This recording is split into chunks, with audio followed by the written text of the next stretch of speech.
Morning. I hope things are going well. So, I have been listening to the latest episode of the telepathy tapes, which is now on season 2.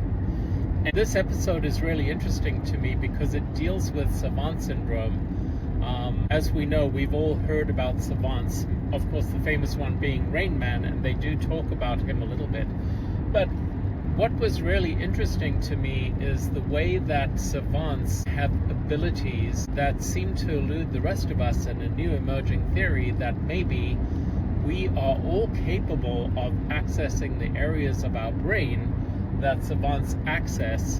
Who knows why we don't do that if we have the ability. But what I found particularly interesting is one of the men that they were interviewing who describes that he can feel color, he can see music, and another one that talks about getting a feeling by looking at numbers. For example, he describes the numbers 6 and 9 as chaotic to him, but the number 4 is really cohesive to him. And why I find this so incredibly interesting is that if you read the accounts of people who have taken psychedelics, one of the more common things that you hear is being able to feel color or hear color. And that got me to thinking, what if psychedelics are unlocking parts of our brain and making them accessible to us?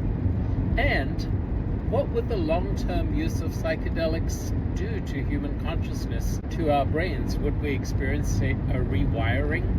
We know from scientific research that when people are on psychedelics like psilocybin, that parts of the brain light up that are not normally used, and parts of the brain unexpectedly go to sleep. Scientists would expect that the default mode network would become more active. The default mode network is pretty much our everyday operation. It keeps us going.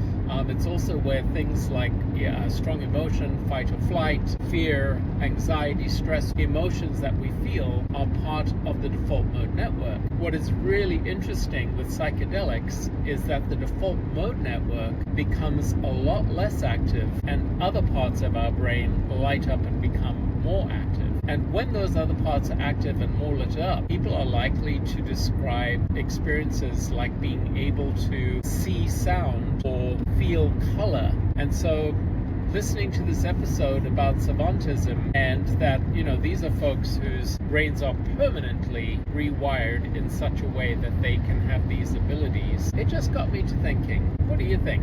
Curious to hear.